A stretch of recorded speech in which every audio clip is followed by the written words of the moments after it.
Stay tuned at the end of this video for more exciting information about the Bass Pro Shops Outdoor World Video Library.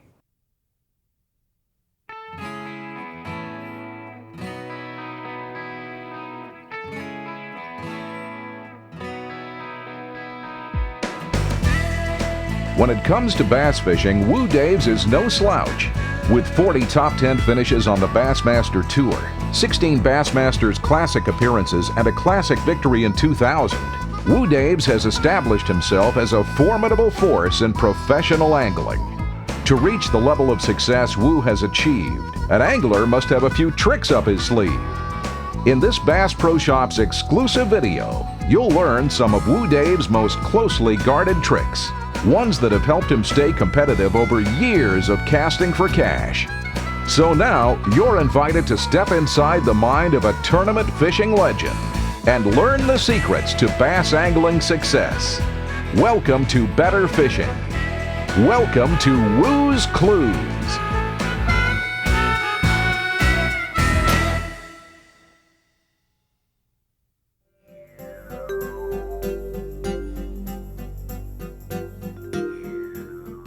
You know what you got here is a typical lay down coming off the bank. You find these in any lakes in the country.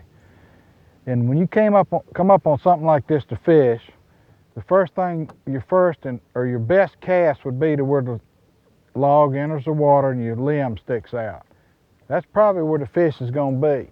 But a lot of times you got to realize that tree continues on out in the water, and there's a lot of stick-ups and little limbs out here that you can't see.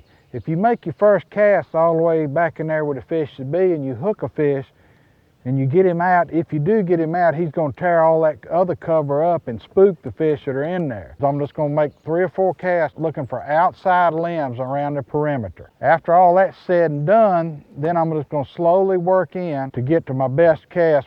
But remember, there can be fish all out around this tree, and sometimes you can get 3 or 4 fish off of one lay down if you'll work it like that. There you go.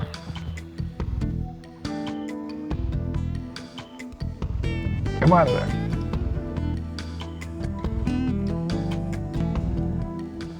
Good fish, good jig fish, good jig fish.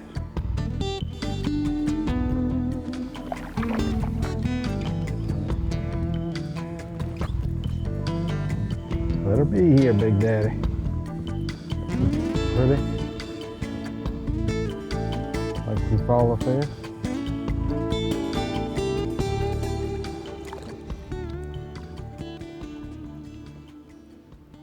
You know, here's a perfect crankbait situation. Got a nice creek channel comes in by this bank. We got a lot of laydowns along here. And one thing I like to do, a lot of people fish these with jigs, worms, spinner baits, but I like to take a crankbait and just bang off of that wood. I see so many people that'll make a cast over with their bait like this, and they'll actually guide it away from a stick or something so they won't get hung up. Well, you're not going to catch fish like that. You need to bang that wood with that crankbait. You want to get a crankbait that's got a little wobble to it, and a square lip works a lot better on wood. Like this XPS crankbait by Bass Pro, it's a great lure, you know, to pull through limbs and trees and stuff like this. Here's another perfect example. Here's a kind of a bushy tree, and that bass could lay anywhere along in there in those limbs. I just like to throw it over in there, guide it down, and just let it bump those limbs. Slow it down just for a second, speed it back up. And what'll happen when you feel it bump the limb, if you stop it just for a second, it'll kick up just enough to clear the wood. And make 2 or 3 casts around there and aggravate that fish into biting. Another thing I'll do when I'm fishing this pattern, you know, we had 3 or 4 good logs to fish right here. I'll just kick my motor guide up on high 36 and zoom up kind of close onto the next log, and I'll just kind of fan cast along as I'm going and hope to pick up a straggler somewhere. But here we're just keying on the wood, fishing these 3 places, and then we'll move up the creek maybe to another. Now you find a little stick up like that, you definitely want to fish that. But and there could be some logs down under the water that you don't know about, but I'm fishing stuff I can see, and I'm hoping that the people that came along behind me didn't bump the wood, that they cast all around it and moved on, and that fish will just sit there and watch that bait go by all day. We get up here, you know, I just want to bump that wood a couple times when I come down through there. And a lot of times, just as it comes off that log like that's when he'll hit it. Then once I get up close to it, I want to make the parallel cast and just come right down the side of it. I want it to bump there every now and then, just bumping along, just like that. And there's a fish. That's a good fish right there.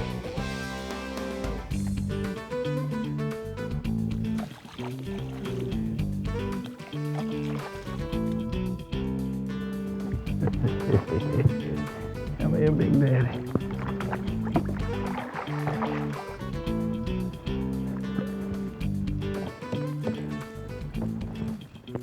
That's what we need. Lake Eufaula, crankbaits on logs. It'll work anywhere in the country. All you gotta do, when you come down by that log, guide your bait over and bump it. Don't try and get it unhung, you're almost trying to hang it up. That square lip on that XPS crankbait will come through there and it'll bounce off that wood and you won't get hung up. That's what a square lip's for, fishing wood. Pretty fish. We're gonna let him go. Give him another kiss.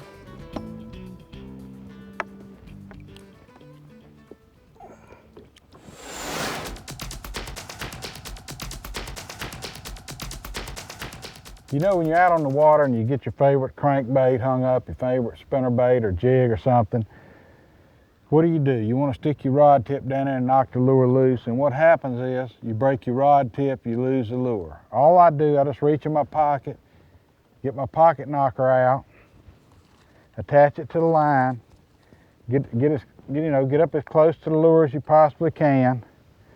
Just take this and slide it right on the line. Try and get over your lure and just turn it loose and let it drop down through there.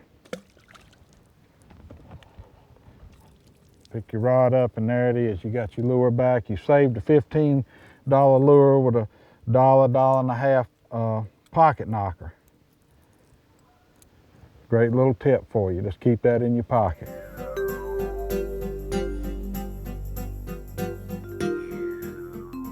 A lot of people ask me about water temperature, and the key is, I think, in the spring to look for the warmest water, and in the summer look for your cooler water.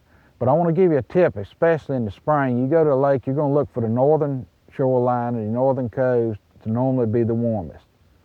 Sun hits those the first. But let's say you've been to the lake and the wind's been blowing out of the south for 3 days, blowing into the north, and that water over there, say 60 or 70 degrees, let's say 60 degrees. And on the south side of the lake, it's probably going to be about 50 degrees. It can be about 10 degrees difference in the spring. Well, let's say you fished there a couple of days and caught fish, and all of a sudden the wind changes that night and turns around and blows toward the south. Well, you go back over to the northern part, all of a sudden it's going to be 50 degrees. And you're going to stay there and fish all day, and you're probably not going to catch much. If you'd have just gone over to the south side of the lake, you'd have probably found 60 or 58 degrees, 56, something like that. 6 to 10 degree warmer water over there, because all that warm water that was on this side of the lake just simply blew across the lake. And I've seen this happen many times in tournaments, and it saved me just to cross the lake, even though I hadn't fished over there, and start fishing and looking for fish in that warmer water. And that's a great tip for you.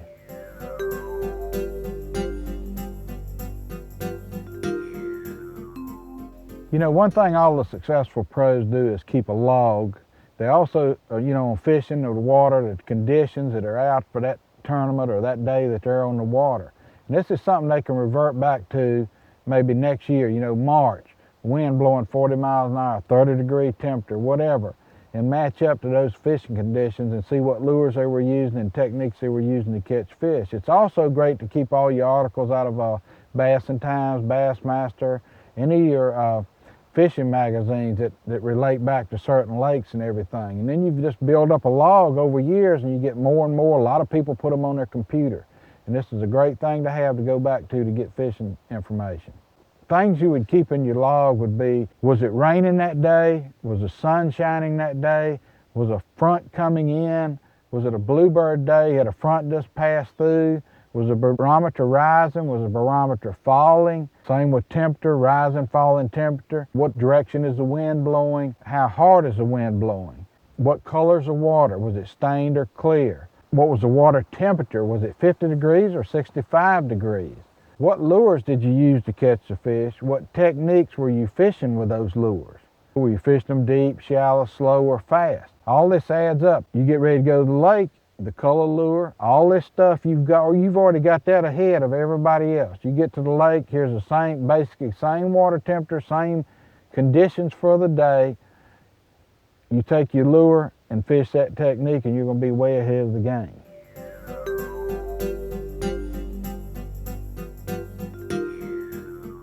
You know, when I walk in Bass Pro Shop and I walk up to the hook section, the first thing I think of is, my God, how far has bass fishing come in the, you know, over the years? I can remember when I started out, you had about one hook, old straight shank worm hook, and you just went and fished everything with that. But with all the new techniques that have come out, you know, with tube fishing, flipping, fishing flukes, floating worms and everything, and they found out to design hooks that'll work the best on these particular techniques, and that's why now you've got a whole wall of hooks rather than just one or two styles of hooks. And I just picked out a few here to show you just some different ones and explain maybe a quick use of them. This is just what we call a straight shank hook, and I use that Texas rigging and basically Texas rigging stuff. This is what's called a J-bend wide gap here, and this is used in your floating worms, your Carolina rigging for lizards and stuff. Then we've got what's called a Z-bend hook here. This is, if you notice, got a little bend here, and this is for tube fishing. It's designed to hold the tube on the hook. And then here's another neat hook that's got a little deal that comes out that you can stick in the end of a floating worm or a fluke and fix your hook. It's actually a little offset hook here, ultra point hook, and that actually sticks in the end of your worm here, or whatever you're fishing, to hold it on and to use it. You know, another thing, when you walk up to the shelf, you see each particular hook that you buy, like this one, will come in 5 or 6 different sizes, from a 1/0, maybe a 1, all the way to a 5/0, bigger, bigger, bigger. Why in the world do you need these hooks? Well, the bigger hooks are going to be for your bigger plastics, your flipping. The smaller hooks are going to be for your smaller plastics, and the mid-range hooks will be for your mid-size. Like, in other words, you start out with a 4-inch worm, a 1/0 hook. Maybe a 6-inch worm, a 2/0 hook, a 7, 8-inch worm, 3/0, 8 to 9-inch, 4/0, and 10-inch and bigger, 5/0. That's why you need the different sizes. But another thing the size hook will do for you, it weighs different. A light hook will sink the worm slowly. A heavy hook will sink it fast. So if you're fishing a floating worm with a heavy hook, you can fish it a lot faster. With a light wire hook, you fish it a lot slower. So that's how you adjust your hooks to the size lure you're fishing and the techniques that you're fishing.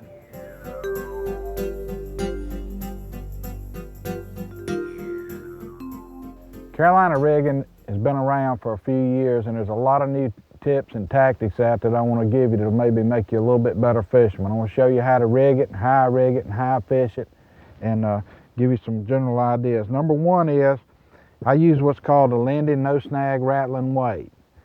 And this does a couple of things. One is it won't hang up in rocks and stuff. You've seen my other videos. We've got a lot of footage of it coming through rocks and stuff. And second off is, what this does, when you throw a Carolina rig out on a regular weight, what happens when your lure finally hits the bottom, all you're doing is dragging it through the bottom, and you're not going to get any bites till you come over something and get that bait in the air where it'll drop. What the Lindy's weight does, each time you pull it as it stands up, it actually raises your line up 3 or 4 inches off the bottom, pulling your bait up. What does this do each time? It gives you that falling lure. A bass wants a plastic bait falling every time. And so this will increase your strike ratio tremendously. Plus, it's just a great weight that won't hang up. And all we do, we just put this on our line facing forward. In other words, the way we're going to be pulling it. Then we add I like to add a bead to that. I'll just take a bead and put on here, but you don't have to use a bead, but you know, I like to do it. The second thing I'm gonna do, I'm gonna use the Carolina Keeper, which is another real neat product. And I get asked a lot of questions about these and how they work. And it's a simple little plastic thing that you just put in your pliers, you squeeze it, a hole comes in the middle. You run your line through that hole, and you adjust the leader to whatever length you want. Each time you move this to adjust it up and down, you want to use your pliers, but I just come on out to a certain length of leader. Now what I've got rigged right here is my Carolina keepers holding my weight and my bead right here, and I've got my leader out here. Now what this Carolina keeper allows me to do, if I'm fishing with you and you're fishing a 2-foot leader and catching fish, and I'm fishing a 4-foot leader, all I have to do is take my pliers and adjust this down the line to get a 2-foot leader.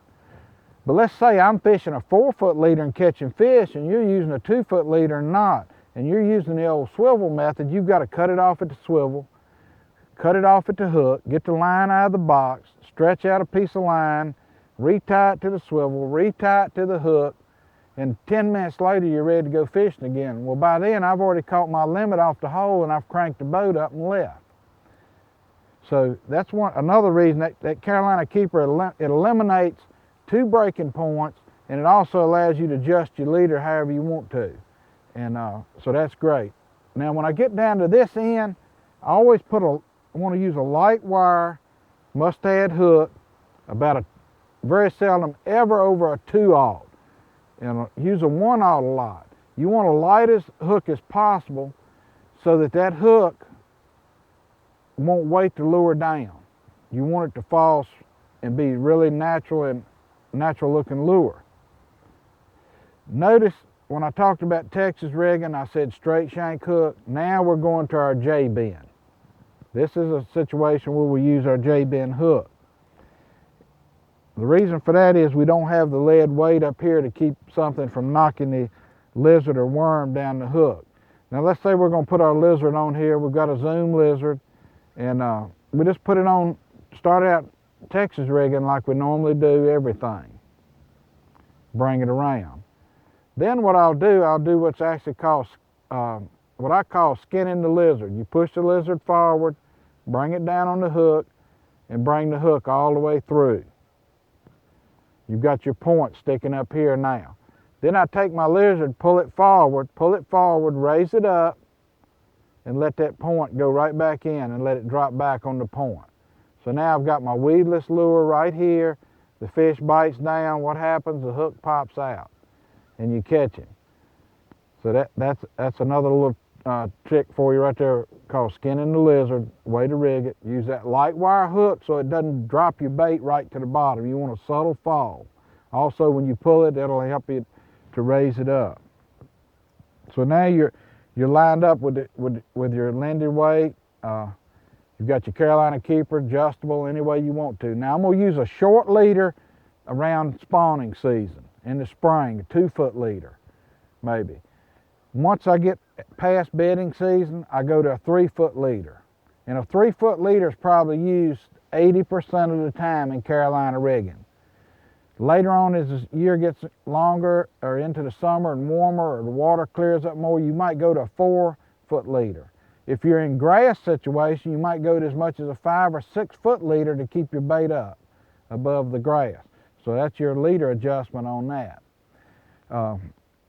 One other tip, you want to use a long rod, about a 7-foot Extreme Bass Pro Woo Daves rod. You need a long rod to take your line up on the hook set. That fish is swimming with this lure. You got a 3-foot leader out and he's up here, now you've got 6 foot out. When you set the hook, you've got to take all that up. With a short rod, you can't do it. So use a 7-foot rod at least when you're fishing a Carolina rig. Another tip is, if you want to float this, you can buy what's called little floating weights. Bass Pro sells these. They're a little styrofoam, look like a little slip sinker, but it's actually made out of cork or styrofoam, and it floats. And you can run this right down your line and attach it to the, make it look like the head of the lizard or whatever. And that'll keep your bait floating up. And that's a neat little deal, and you can buy a whole pack of them for hardly nothing at Bass Pro to float that up. Now one other really neat trick that I like for Carolina rigging, I'm going to show you here. I'm just going to run my leader on out to about I'm gonna make it about where I'd normally be fishing it. I've got about a 3-foot leader here, 3.5-foot leader.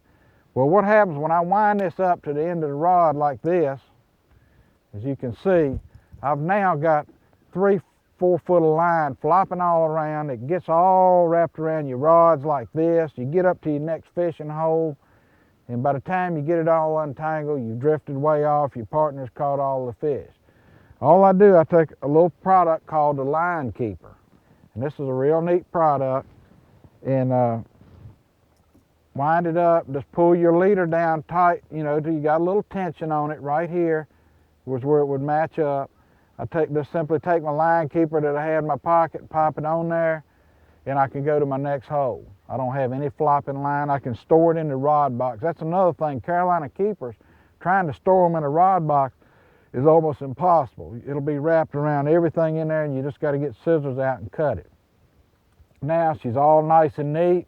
I get to my next spot, I just simply grab the Line Keeper, open it up, comes off, I'm ready to make a cast. My partner's still back there trying to untangle all his stuff. So that Line Keeper's a neat deal. It also works great for when you get through fishing at the end of the day, just you want to cut everything off and just attach this to the end of the line and roll it up to the end of the rod tip. It's great for drop shotting, holding your drop shot. Same thing on a drop shot, you've got that lead weight down here, you can pin it with your Line Keeper, and that'll hold that there. So you take your reel off the rod for maintenance, just clip it on the end of the line, wind it up, and then you don't have to find your line and try and feed it all back through. A lot of great uses for that little product, and you just keep it in your pocket or your tackle box. Another thing about Carolina rigging, and there's a fish right there. I just want you to make a sweep hook set, just like this. And just pull into him, that's all you gotta do.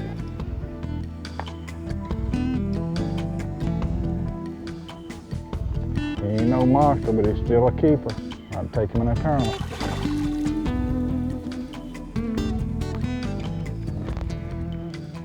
Nice little tournament fish.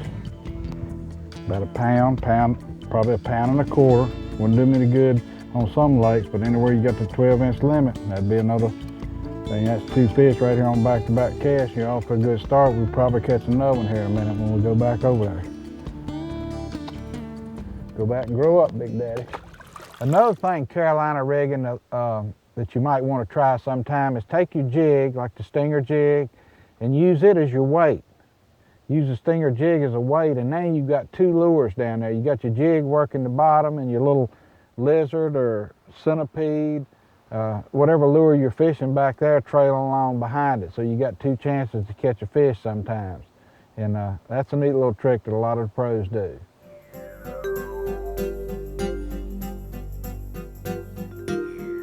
When you walk into your local Bass Pro Shop, the first thing you see is about 150 miles of rods.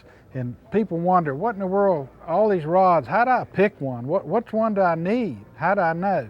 I'm gonna try and help you out with that a little bit and just give you a few quick suggestions. Get you a 7.5-foot rod for flipping, pitching. A 7-foot rod, you can flip and pitch with it, or Carolina rig, or throw your big spinner baits. Get you about a 6.5-foot rod, medium heavy, for your worm fishing, maybe a little bit of jig fishing with that, and then drop down to about a 6-foot medium action for spinner baits, and then get you about a 6 to 6.5-foot light action rod for your top waters, your jerk baits, and small crankbaits.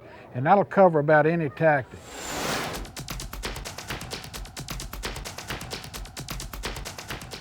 You know, a lot of times you get a rod handle that doesn't fit your hand. You want to bulk it up a little bit, or you feel like it's slick to your touch or something like that, and you don't like that, especially on your Tennessee handles. You want to add tape to them and everything on your spinning rods. 3M's got a new tape out that you can put on your rod. It's thin. You can add it up to the way you want to the thickness. It's self-adhesive, and you just hang it on there and roll it on. But it's used on golf clubs. It's used on tennis rackets. But the neat thing about it, when it gets wet, it actually gives you more grip. I don't know how it works. That's their patent. Who knows? But it's a great tape. It's very reasonably priced, and you just wrap it around your rod to the thickness you want. But when it gets wet, you've got something that'll really hold it. It's a non-slip type tape. That's a great product.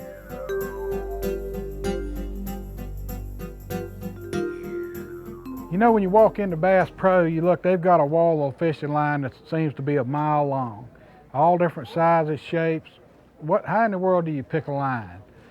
Well, it's hard to pick just one line sometimes. You know, you might pick something like an original strand, which is a great all-around line that's built in with all the qualities. It may not be the strongest in the world, it might not cast the best, but when you take it all and put it in one, it's probably the best to use. Well, let's say you want to fish like up on a Table Rock Lake where you've got real clear water in the fall. You might pick something like a MagnaThin, which is a thin line that has a smaller diameter. In other words, a 10-pound in MagnaThin might have the diameter of an 8-pound in regular strand, but that's something you would use in real clear water. If you wanted something that, say you're just starting out fishing, or you're wanting to make long casts with a lure, say a floating worm, or you want to throw a light lure a long ways, you might try a line called Easy Cast. It's a line that's got a little more limp to it, but you can get a lot more distance on your cast. Well, let's say you want to maybe go up in the river or heavy bushes like on Bull Shoals and do some flipping or something, then naturally you want a line that's got a lot of strength. You're not making long distance casts. You're not worried about the clear water. You might go up with something that like extra strength, 20, 30-pound test line. You know, there's a lot of good lines on the market, and they all have similar characteristics in any line, and you need to just pick the one out that'll suit your best style of fishing or what you're trying to do that day. I want to give you a few tips of how to fish a spinning reel to keep your line straight. First thing is, don't overfill the spool. Keep it down at least 1/8 of an inch. There's almost too much line on this reel. It's about pretty close to being about right, but you could actually have a little less on here. The other tip is when you flip it, pitch it, or cast it out, however you do it, when you throw it out, as you notice, you get the little loops in the line. This is just common for a spinning rod. I always flip the bail manually. That's very important. Flip the bail manually. Don't put the bail in with a handle like this, because if you do, you start twisting this line, and sooner or later you're going to have problems.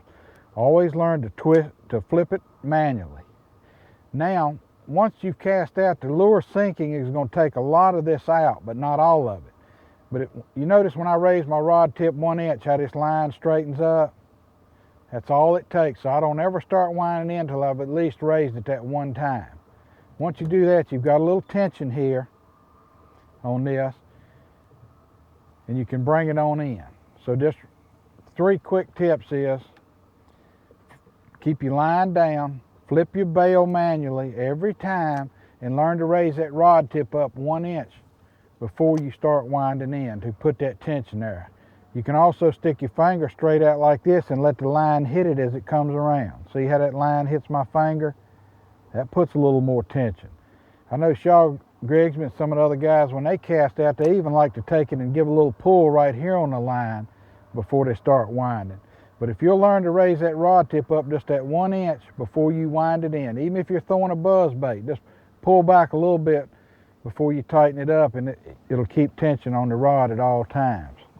Now, if you do get out there and you get your line twisted up, just cut your lure off and trail it out behind the boat about 30 feet, stick your rod tip down in the water, and just let it uncoil it for about 50 yards is all it takes. And then wind it back in and you'll have your line nice and straight.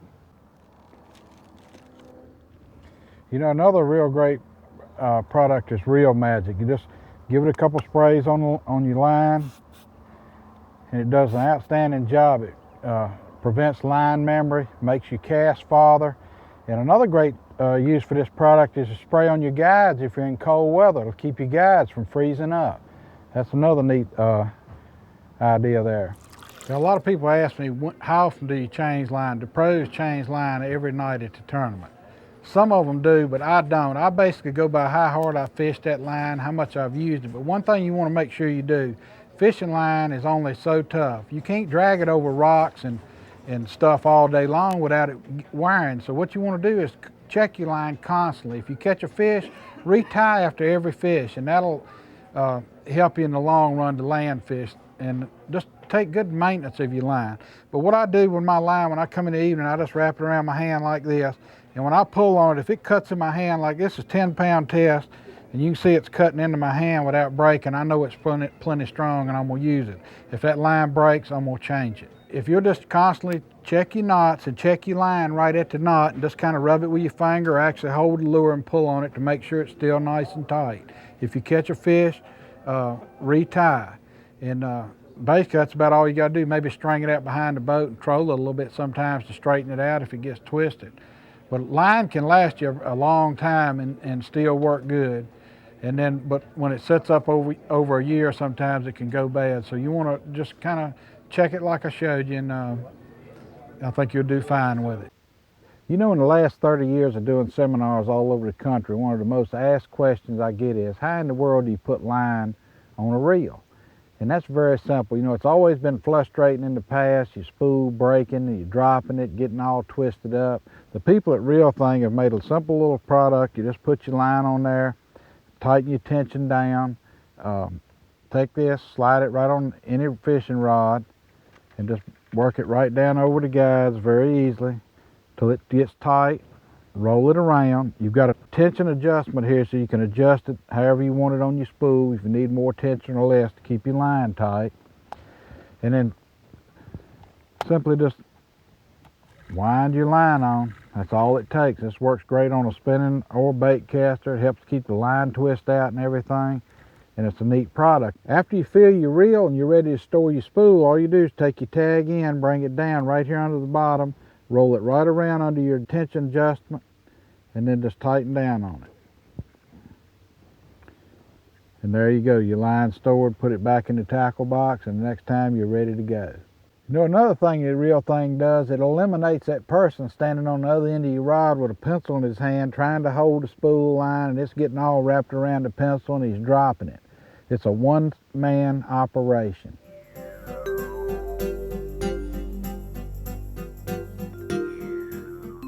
A lot of times when we're fishing lakes with clear water especially, you have to downsize. Go to something like a small spinnerbait.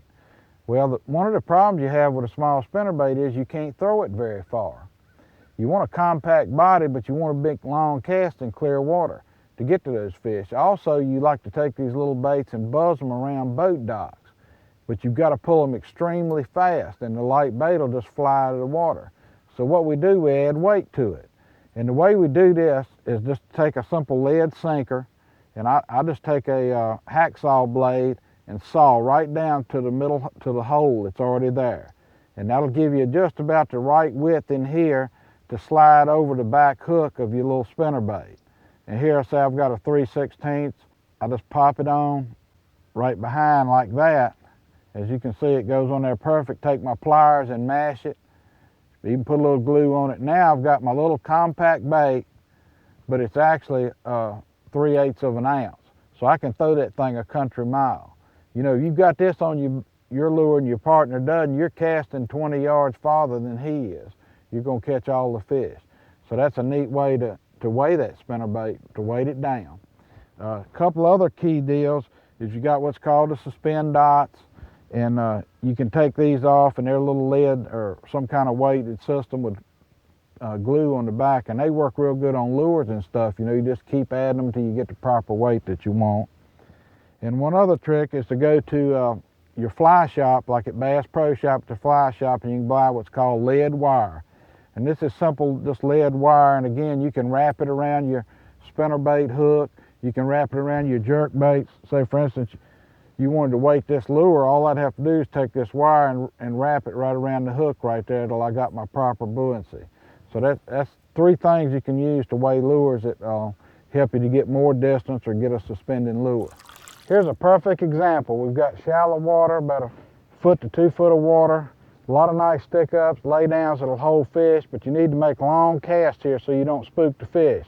So I've added that weight. They're feeding on small shad, and you need to make, again, long casts. Boats come through here with little light spinner baits making 20, 30-foot casts. They're not catching anything simply because the boat's spooking the fish and everything else. It's also a good technique on your lakes that have got boat docks, especially your real clear water lakes like a Truman or Lake of the Ozarks or something, where you can throw it that little bit of profile spinnerbait right by the styrofoam on the dock, and you can actually buzz it real quick right back by the dock and get that reaction strike.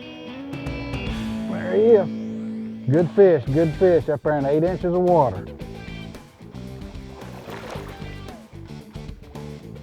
Nice fish, nice fish. Little weighted spinnerbait back in about 1 foot of water, maybe less, where that fish was just laying by that little stick up when he hit it.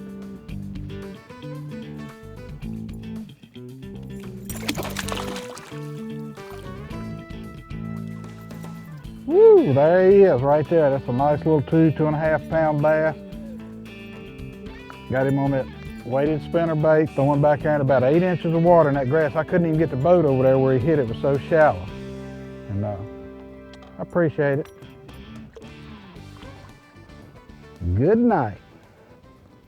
You know, that's what I'm talking about, a little 3/8 edge buster spinnerbait, small profile, wrapped a lead wire around it, added about another 1/4 ounce of weight to it. Now I've got a bait over a 1/2 ounce that I can make long distance casts with, bring it through that grass and stuff. That fish was over in 8 inches of water. There's no way I could even got anywhere close to him with the boat and with a regular spinnerbait either. And that'll get you a lot of fish in shallow water or around lakes that's got clear boat docks in them.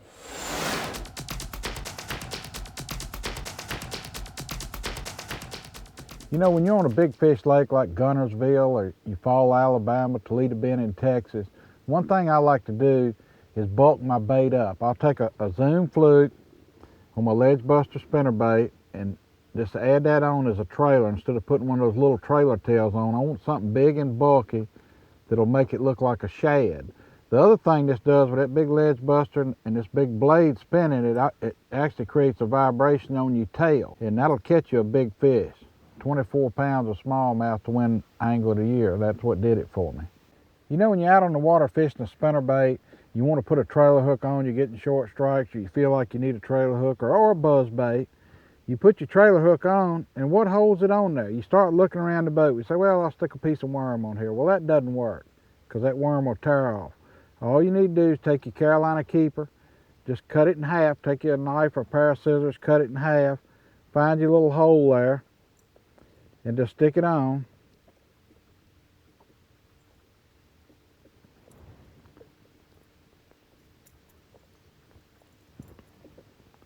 And now you've got your real nice keeper that's going to stay on there. It's going to hold your hook, let your hook wobble freely. You're ready to go fishing.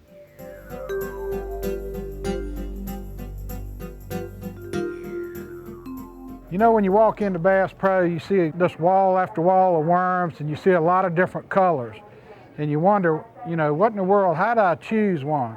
Well, I'm gonna first tell you about some basic colors to pick to start with. Say you come into a store and you see an empty peg. Well, ask the guy that runs the store, you know, what color went here? Because they wasn't buying them for Christmas tree ornaments. They were buying them because they caught fish in that area and you can get it. That's a good tip for you. But I like to start out with my watermelon seeds and my green pumpkins. You can fish the watermelon seed in clear water. You can fish the green pumpkin in dark water, cloudy days. You can put chartreuse tails on these where you spike it, dip and dye, and give you an extra color. As you come on down, a red bug, red shad are two colors that are really good in any type of water. They can work in stained water or in clear water. As we come on down through, we see a lot of worms that's got tails on them. Blue tails, chartreuse tails, different colored tails. And these worms are good for spotted bass, smallmouth, that little chartreuse on there, or stained water conditions. That little extra tail color in stained water will really make it good for you sometimes. We get on down here to our bright colors, saying our floating worms and trick worms. We got whites, methylates, yellows, chartreuses, all different colors, pinks. And as we come down through here, I would probably use, you know, just start out with a yellow, this, and a white, or either a pink to start with. As you go on later down, you can add like your watermelon golds. It's got gold flake, green flake, red flake, seed pearl. All you add these colors. Is, you know, next week when you go back in, buy you a bag of worms, add a few extra colors as you go along. But those four major colors: watermelon, green pumpkin, red bug, and red shad. That's the top four selling colors, and they work anywhere in the country. You know, I get a lot of questions asked, what is a wacky worm? Well, a wacky worm can be any kind of worm, but it's usually a straight worm like a Zoom finesse worm or a 7-inch trick worm. But what you do, you just hook the hook kind of through the center of it, and that's called wacky style. You throw this out and your worm will lay flat on the water, you pull it and it'll go into a U shape like this. But another trick with this is to weight it. And how in the world do you weight a worm like that? Well, what you'll do, you'll take I just take a coat hanger and I cut up a lot of different size pieces and keep them in my tackle box, and I just say take whatever size you think you need to, say you're fishing around a bush or something, and you want this worm to, when you throw it over wacky style, they'll actually straighten up and go straight to the bottom if you've got a weight in it kind of on an angle. So all you'll do is take your weight, your little coat hanger, and just insert it right in your worm like that till it goes out of sight. Just put it up in there, and now you've got it weighted on the end, and when you throw it over, that'll work. If it's going too fast for you, get you a smaller piece of coat hanger. If it's not going fast enough, get you a bigger piece. But that'll work for you. You know, when I'm fishing a plastic worm, one of the biggest problems I see people make is when they get a bite, they wind all the way down, wind all the slack up, and get out and jerk. And what they're doing, they're trying to pull the hook through that plastic worm. And it's almost impossible to pull that hook through there. The way I like to set the hook is on a slack line. When I throw out and I get a bite and I'm working that worm up and I feel that fish, I drop that rod, put slack in there, and snap it really hard. And what that does, instead of trying to pull the hook through, it actually snaps it out. It's like if you're in a car and you're stuck in the snow and I come along and hook up to you, you say tighten up and I try and pull you out, what happens? We're both stuck. But if I back up and I put slack in there and I take off, it doesn't pull you out of the hole, it snaps you out of the hole. And that's the way you want to set the hook on a plastic worm. A snap hook set on slack line. A lot of people think when you take a floating worm, you just put up, say, a 2/0 hook in it, throw it out and jerk it along and catch fish. And sometimes that works, but there's a lot more to fishing a floating worm that'll make it a lot better fish catching thing, and that's simply just changing hook sizes. Just a simple little thing. And what I've got here, I've got 2 other hooks here. And as you can see, I've got my little light wire hook here, which is a 2/0. I've got a 3/0 heavy wire hook, and I've got a 5/0 heavy wire hook. And then you could have the 4, the 3 in here, or even a 1/0, real light wire 1/0. So that gives you a lot of different weights on hooks. Now, if you want to fish this worm slow, you've got to use a light wire hook, a small hook. That allows you to fish it real slow. But say the fish want a fast moving worm, you can't move it fast with that little hook because it'll jerk it out of the water. You go to your heavier hook, or maybe even your heavier hook, to change the speed of the worm. So think about that, and just simply changing a hook size can make all the difference in the world. You wonder why that guy in front of you is catching fish every cast on his orange floating worm or Zoom trick worm white, and you've got the same bait, but you're not catching them. It could just be the hook size. He could have that bigger hook and fishing a lot faster, or have a smaller hook than you and fishing it slower.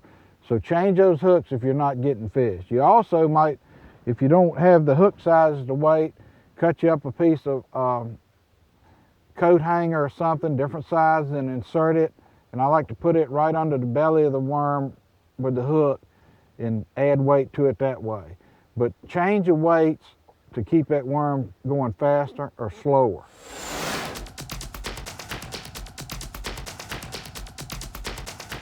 A lot of times you get caught out on the water, say you got your favorite bag of Zoom worms there, and all of a sudden you look and say, oh my goodness, I've only got 2 or 3 worms left. What am I going to do? The fish are starting to bite.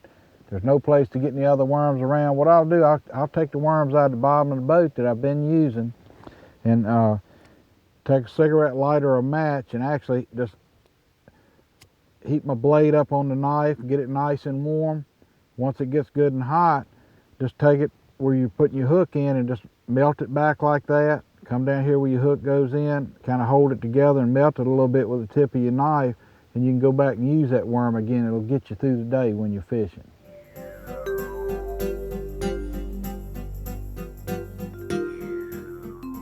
Now I've laid out 3 styles of slip sinkers here that serve different purposes. I want to try and explain each one of them to you. Number 1 is just a regular slip sinker that we see every day, and I'll peg them with toothpicks and use them Texas rigging. the deal is on worm fishing, you want to get that worm to the fish as slowly as possible. You know, and if a 1/16 ounce will do that, fine. But sometimes you might have to go to an 1/8 ounce in current, a 1/4 ounce in current, in a windy condition, or in a heavy grass, you might go up as high as 1.25 ounces. But the one that'll get it there the slowest is the one you want to fish. The second weight that I'm going to talk about real quick is called the Gambler Screw Weight, and you screw this into the end of the worm, and it's a real good for flipping, like on brush hogs, bigger worms, stuff like that. And our last weight is what's called a needle weight. It's got a sharp point on it, and this is real good for fishing in grass and reeds. It was actually developed in Florida, but it's good anywhere in the United States, like up north, Gunnersville, Alabama, any of your lakes, Texas, that have a lot of grass in them. This little sharp point here will actually work right through the grass. It'll open the grass up and bring your worm through there. You know, I get asked a lot about pegging sinkers, and there's several different ways to do that, and I'm going to show you here what I do. One way is I've just got the sinker on my line here. I've just doubled a piece of line up and ran it down through the sinker, and that gives me a little loop out there. I take a rubber band to slide it into the loop, and then just pull down on that little deal right there. You can see the loop coming together. And I just pull it down and pull it through, and it pulls you can see it pulls a rubber band into there. And there's my double line that I had ran through the sinker. Just take it off, clip your end off right up here of your rubber band, and you've got your weight pegged with a rubber band. That's one neat way to do it. The other thing that I do a lot of times when I'm out fishing, and I have a lot of people that ask, well, doesn't this hurt your line, and so on and so forth, but I've been doing this for over 30 years now, and even with 6-pound tests, I haven't had any trouble. I just simply take a toothpick, and a lot of people don't understand this, but you just take the toothpick and stick right in the back of the sinker, and you want to wedge it in that, when you get it in that hole, just wedge it in there kind of tight. Don't take it and cram it really super tight. Just get it in there real good, and then just break it off. And what's going to happen, the water's going to swell up, that'll slide a little bit, and that one's in pretty good, but the water will swell that wood up around it and hold it on even better, and it doesn't hurt your line. And that's another way to peg. The third way is simply take your screw lock sinker and put it on and screw it down into the worm. The only reason I don't use these, a lot of times they are expensive. And so here's two other alternatives that'll work just fine for you. You know, I've always been a strong proponent in painting my slip sinkers. We used to just kind of paint them flat black because we had spray paint, and that's about all we had. But a friend of mine a few years ago came out with some paint called Herbie's Magic Dust. And he's got a perfect match up to Zoom's Red Bug color, Zoom's Green Pumpkin, Zoom's Watermelon. And it's a very simple thing to do. You're out on the water. It takes you like 7 seconds. You just take your weight, insert a toothpick in it kind of tight, take your lighter, and heat it up for 7 seconds. That's all you got to do. You don't want to overheat it. 1 1000, 2 1000, and just count right on up to 7 seconds. Once you've done that, you just take the weight, dip it right into the paint, tap it off. And it'll come in just to a perfect match on your Red Bug and several other your Zoom colors that's got the red with the green flake in them. And that paint will hold up real good. You can go out and fish with it all day. You're not going to have a problem. If you're going to do them for a long period of time, you want to keep them in your box, and I'll hook them on a paper clip and bake them in the oven. Just hang them up and bake them for 10 or 12 minutes, and they'll be harder than even lawnmower paint. Another thing you can do, you can heat your hook up and actually just heat it up for about 3 seconds. That's all it takes, and dip it into paint, and now you've got a hook that's going to match your worm, and you really got a natural looking lure. And that's something I just always do. This is a neat product called Sticky Weight. It's a lead-free product. It's actually tungsten mixed into material that's like silly putty. And it's got a lot of good uses in fishing. One is, say you want to weight your fluke or your floating worm or something, you can add this right to your hook. Just add as much as you want to or as little as you want to however you want it to fall. Another thing you can do, you can make your little split shots out of it, and it doesn't pinch your line. And again, you can add as much or take away as much as you want, form it like you want it. Now when you get through fishing, a neat thing about it is you can take it off and it'll come right off, and you put it right back in the container like you had it. Might have to work it a little bit, but it'll come off.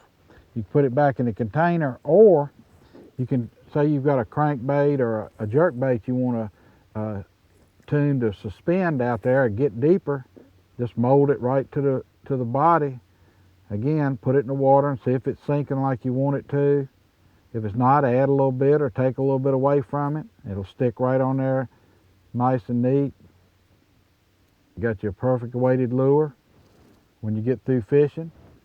Again, you can just take this off, and you've got a lead-free material, and it's reusable again. So give that a try. It's a really neat product.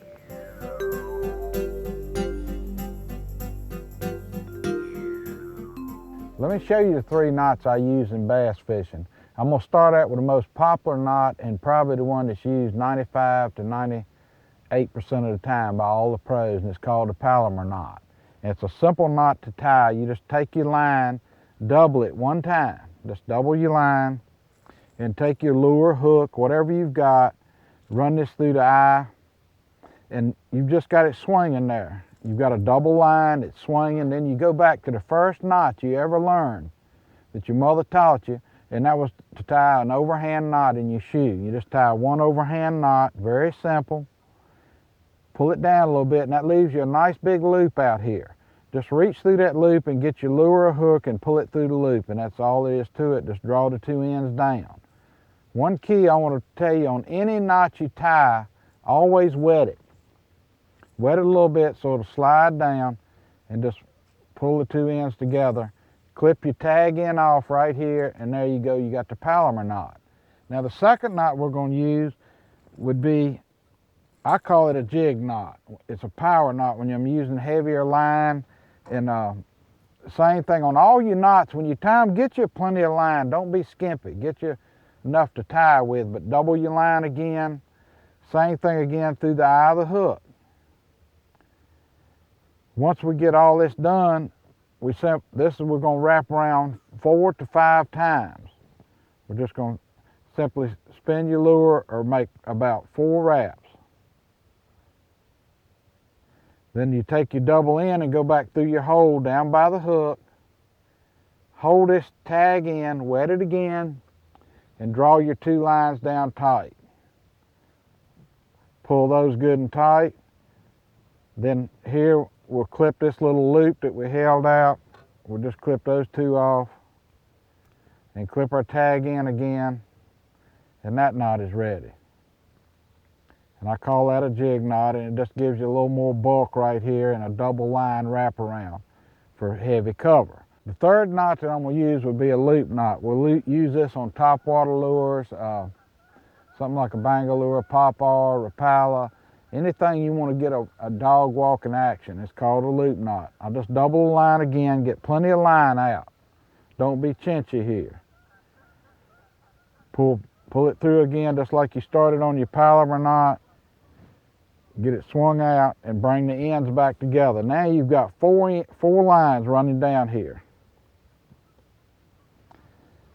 All you do is make you a loop in either direction, swing it around one time either way, and go through that hole, back through that hole twice. That's all you got to do. So I'm going to swing this through one time. I'm going to swing it back through 2 times. And basically, then I pull this loop down. As you can see here, I can adjust it. I can pull the loop either way I want to. I can make it bigger or littler, depending on your lure and your front hook. But you want to leave you about a 1/2 inch out there. Again, you're going to wet it, draw it down tight, come back, clip your 3 ends off that you're not using.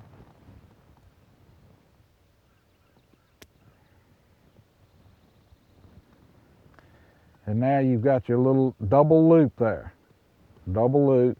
Your lure can swing free in this hole and give you a good walking action. That's the only 3 knots that I use when I'm fishing.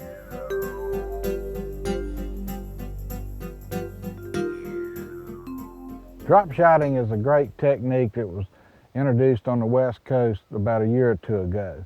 And it's really taken over all over the country. Matter of fact, down on Lake Seminole at the last Pro-Am tournament, I think 4 of the top 10 places were drop shotting. Toledo Bend, second place, drop shotting. You know, and these are power lakes. You got standing timber, bushes, and everybody thinks, you know, this is power fishing. And here these guys out there with 8-pound, 6-pound line fishing a drop shot rig and catching big stringers of fish. It's a great technique. It'll work anywhere in the country. And there's a lot of ways you can fish it that we're going to show you. And first off, though, I want to show you how to rig it and teach you a little bit about rigging. You get what's called, you want to fish this. This is finesse fishing, remember, as a rule. Now, I'm going to show you a couple things about it that can make it into power fishing also. But to start out with, you want to get you a small, just a little small mustad hook. As you can see here, this little hook is not very big. And you wonder, my God, how am I going to use that to catch a 10-pound bass? But if you take a treble hook on a crankbait and cut 2 hooks off of it, it would be smaller than that. That's what a lot of people don't understand. That little hook can catch a big fish. The way we're going to put this hook on, we're just going to get us about 30 inches of line.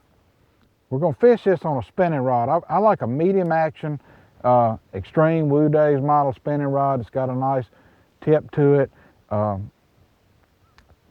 8-pound line, strand line, maybe 10 sometimes, maybe 6 sometimes when we're finesse fishing. But we get us about 30 inches of line, and we just tie our hook on with a Palomar knot, a regular Palomar knot, which we've already showed you in the video. So just put it on with a Palomar knot. And once we get it tied, though, there's a key thing you want to do right here. This is one of the keys to rigging on drop shotting, is take your tag in. You've got this tag in out here.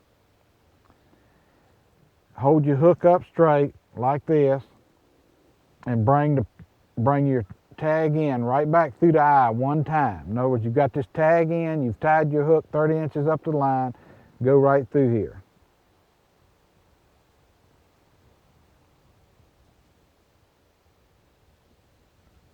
Once you get it through, just pull it down one time. Pull the line right through. All I'm doing is pulling that line through. What this does, it makes your hook stand out and straight, as you can see. If you don't bring it back through there like that, your hook will roll over up or down. Now on the other end down here, maybe a couple, 3 feet, whatever you want to do, it doesn't have to be perfect, you're going to add a weight. And there's several ways to do this. Number one is you buy the Bass Pro Extreme drop shot weight. The way you add this weight to it, the XPS drop shot weight, you just stick your line through the little hole in the wire and pull it down on the line, and that holds your weight on. You don't have to tie it. But what happens when that gets hung in a rock or a limb or something, you've got a fish on there maybe and you're fighting it, it'll actually cut the line. You lose the weight, but you still got your hook and your fish on up here. Another way you can rig that is simply just get you a slip weight, and I like to mention, I like to use a 1/2 ounce weight most of the time. A 1/2 ounce is the best weight because that'll keep it. We're going to show you more about that. But I'll just put a weight on here, whatever weight that I want on here, and I'll take a Carolina Keeper. Just get me a Carolina Keeper.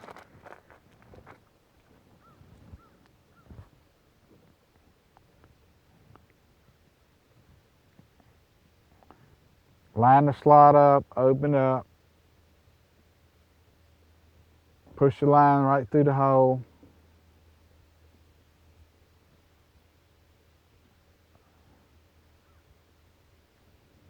Let it go, and you've got the same effect as your drop shot. That holds your weight down here. Now up here we're going to take a little Zoom finesse worm, tube, any kind of plastic bait, crawl worm, 10-inch worm, whatever you feel like you need to be fishing on the lake you're on. Just remember, most time this is for finesse fishing. And just nose hook it. leave the hook hanging out. So what we've got now, we've got a weight on the bottom and we've got a worm up here, which is the exact opposite of a Carolina rig. You know, with a Carolina rig, you're pulling your weight along, dragging the worm. The secret to fishing this is to get it on the bottom and leave your weight there. Forget about the weight. You don't want to move it like you do a Carolina rig. Flip this over to a boat dock, drop off, bridge piling or whatever. When it hits bottom, just let it free fall down. And this little hook and this little worm is just coming right on to the bottom. Once it gets to the bottom, take your rod and just twitch it up. Twitch it up, bringing it back up till you feel the weight. Once you feel the weight, kill it. Don't move the weight and let it go back down again. One neat thing about this worm is dropping, it's falling. You've got this little bitty needle sharp mustad hook and it's exposed. The fish grabs this bait. A lot of times you don't even know it because you've killed it to let it sink. Remember, the fish is always going to bite a worm when it falls. You start twitching back up and all of a sudden it gets tight.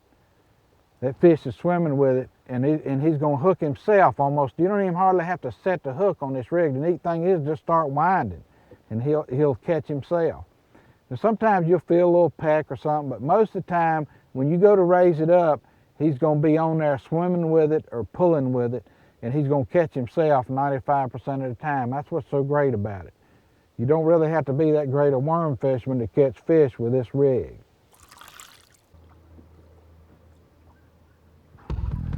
There's a fish right there, see? Feels like a decent one. Hey, humpback. That's the humpback of Notre Dame right there. That's a weirdie. I tell you what, he put up a good little fight, and that's what the drop shot's all about. You know, I caught a fish like that in Virginia one time in our state federation tournament, and he liked about 1/8 of an inch of measuring, and it ended up costing me winning the tournament. I ended up in second place. But you know, I could stretch his back like that and make him touch, but that's a pretty healthy fish. He met an alligator or something in his younger days, but he's healed back up perfect and looks good. We're gonna let him go to fight again. But that's what the drop shot's all about. You can see I didn't even hardly have to set the hook because they just catch herself down there and pull down, and that little old bitty sharp needle hook's gonna get him. But we're gonna let him go. Goodbye. Another great place to fish a drop shot rig is around a dock with pilings like this. And you just simply flip your worm right over by the piling, let it go down and just work it back and forth, back and forth, back and forth. Gives that time for the fish to swim out from under that dock and get your lure. Another great place, again, is up under these boardwalks that come out. They offer a lot of shade for the fish. They love to spawn under there, and in the spring they like to hang out there. And what I'll do, I'll actually just kind of make a flip cast with this rig. Just let the weight swing down and just pitch it under there just like that. And it's the same thing again. You just keep it under there as long as you want to. Give that fish plenty of time to aggravate. You know, you aggravate him, give him plenty of time to bite it. Just leaving it under there. Where if you're fishing a regular conventional method, you've got to move the bait out. Now, this is another great place. Boat docks are a great place to power fish.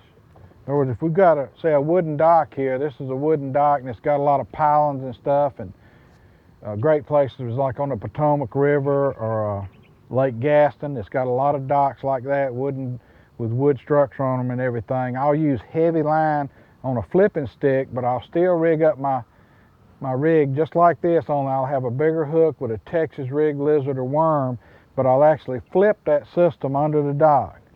Just flip it under there. Just like you're flipping, and just flip it under there like that, but I keep my bait under there. Again, 10 guys have gone down through there flipping, 10 boats, and they flipped a jig on there, it didn't bite it, they pulled it right out and it's gone. Well, this way I can keep my worm or lizard under there as long as I want to. And it just is another alternative to flipping, you know, and it's called flipping a drop shot. We're here at Bass Pro Shop at the Spring Classic in Springfield, Missouri, and I'm going to show you how the drop shot rig works. We've already talked about, showed you how to rig it and everything, and I've got it rigged up, and I'm just going to drop it down in here and let you watch it exactly how it works when it hits the bottom. As you can see, it just kind of flutters down like that. Once it gets to the bottom, you just twitch it back up like that, let it go back down again. You give it some little quivers as it's going down like that. Let it float to the bottom again. Each time it hits the bottom, you just work it back up till you feel the weight. Maybe tremble it a little bit, kill it a little bit, and then just let that bait flutter down again nice. And as you can see, it's got just a nice lifelike looking action. But what's happening, you're keeping the bait in one place. You know, if you're Texas rigging or Carolina rigging, you throw it over to say a stump like right here, every time you pull it, it's leaving. It's leaving, but with the drop shot, the secret is to keep it there. Just leave your weight there and keep working that bait up and down right at that spot.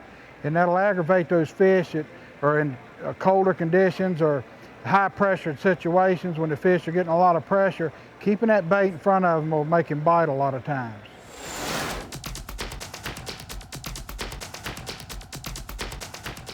Once you get through fishing the drop shot rig and you're getting ready to move or put it up for the day, just take your line keeper, hold your weight right down here, put it on, and there you go, everything's secure. Put it in your rod locker. Next morning you get out, you get to your fishing hole, just take it off, you're ready to go fishing.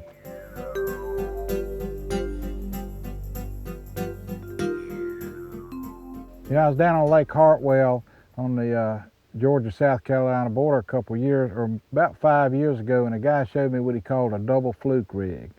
And it's a neat little deal. You can use it with finesse worms, flukes, grubs, a lot of different techniques with this lure. And what you do, you take your swivel, tie you about a 6 to 7 inch leader on, put your hook on there, and put your fluke or whatever bait you want to do, tie another one up exactly like it, and extend it down maybe 5 or 6 inches below that hook, 7 inches, anywhere. It doesn't have to be perfect, as long as you got a short one and a long one.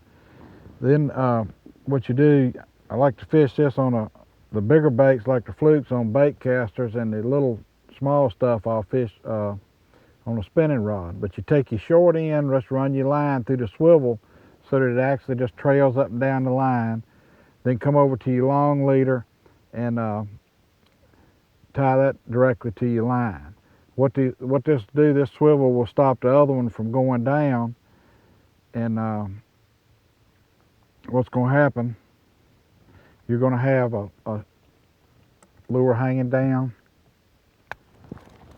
about 6 inches and one about 14 inches, as you can see here. And this slides up and down the line. The short one allows it to rotate around. You think it'll tangle up, but it doesn't. That little thing will spin around. It's just got incredible action coming through the water, and you can't hardly go wrong with it. And down in lakes like Hartwell, you can't hardly fish it fast enough to get it away from the fish. You'd think you're jerking that thing just fast you can work it. You wouldn't think he could come up and get it, but he can. But it's also a great smallmouth technique. If you're up in, in your northern lakes where you've got a lot of smallmouth, anywhere you got schooling fish or fish that like to feed on the surface, this is a great technique to do. One other thing I'll do sometimes, when I'm fishing that fluke, I like to dip the tail chartreuse. I'll just take my spike it die and put me a little chartreuse tail on it or a little chartreuse head. I don't know why it makes the fish take it, but it just works, I can't explain why it works, I'm just telling you that it does work.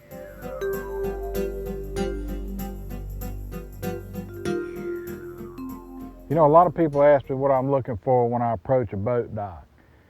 And the first thing I'm thinking about is the season of the year. I know in the early spring, or say midsummer, early fall, the fish are going to usually be out deeper on the end of the docks. So I'll fish the outsides of the docks more and concentrate more on that. But in the early spring, I'll want to move in to the first drop-off. In other words, after it's warmed up and the fish are starting to move, I'm going to find the first drop-off on that pier. So I'll just watch my depth finder as I'm going along till I see where that drop-off is, and that'll be one of my key casts. The next thing I'm going to look for is the fish are going to move up under that dock to spawn around the last couple pylons or under the boardwalk that comes out. After those fish spawn, they're going to pull back out to the first set of pilings or the second set that's on that dock, and you'll want to fish around there for 2 or 3 weeks. Then they're going to move back out deep on the docks again.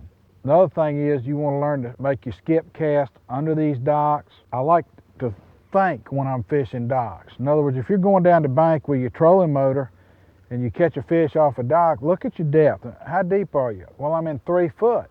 Well, fish docks that are up shallow flats in. Let's say you catch a fish in the docks in 12 foot of water. Well, then don't be overfishing docks in 2 foot of water. Fish docks that are out there deep.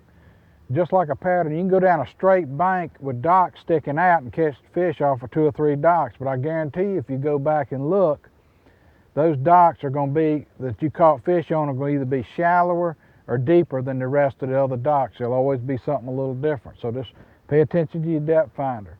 Another thing you want to look for is shade on a boat dock. I like to fish the shady sides in warmer weather, and I like to fish the sunny sides in cooler weather.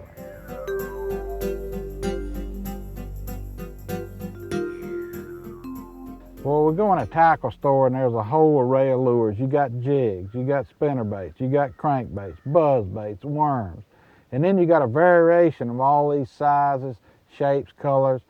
Well, people always ask me, what is my go-to lure? What I need to do when I want to catch limited fish, what I want to do to catch a big fish. Well, the worm is going to be my #1 choice. I catch more fish on a plastic worm. I fish it more. I've got more confidence in it. And that's my limit bait. You know, maybe a finesse worm, maybe a big worm, but a plastic worm is what I use to get my limit most of the time. The second thing I'm going to do, I'm going to drop down to a jig and a spinnerbait at about a 50% even, right in there. For bigger fish, spinnerbait sometimes I catch a few more smaller fish, but a jig and a bigger spinnerbait for my big fish. Crankbait is a good bait to search for fish, you know, run ledges, shallow drops back in creeks and stuff like that. A buzzbait at the proper time of year, along in the mid-spring and up in the fall, is a real good early morning, late evening bait to catch fish on. Woo Daves has distinguished himself as a prominent member of bass fishing's elite. Perhaps more impressive is Woo's willingness to share the information that has made him such a success. In this video, years of hard-earned fishing knowledge have been condensed to make you a better bass fisherman. Put what you've learned from this tape into action. Who knows? You might just end up like Woo Daves and win the classic someday.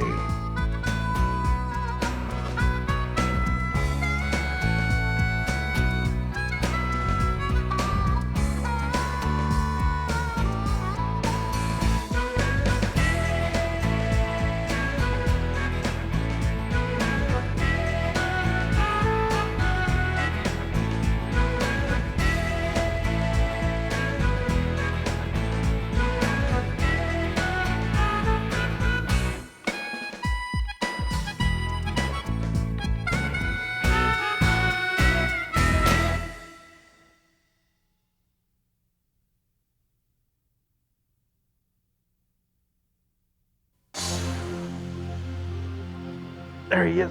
Oh man, look at this fish. In the tradition of exclusive Bass Pro Shops video production excellence, we bring you the brightest stars in fishing, hunting, and outdoor adventure. Little tiny hook, great big fish. Look at that. The Bass Pro Shops Outdoor World Video Library is your key to enjoyment and success outdoors, whether your sport is fishing, deer, or turkey hunting. Some people might want to watch a video that's just all catching bass, but to me, that's not helping you.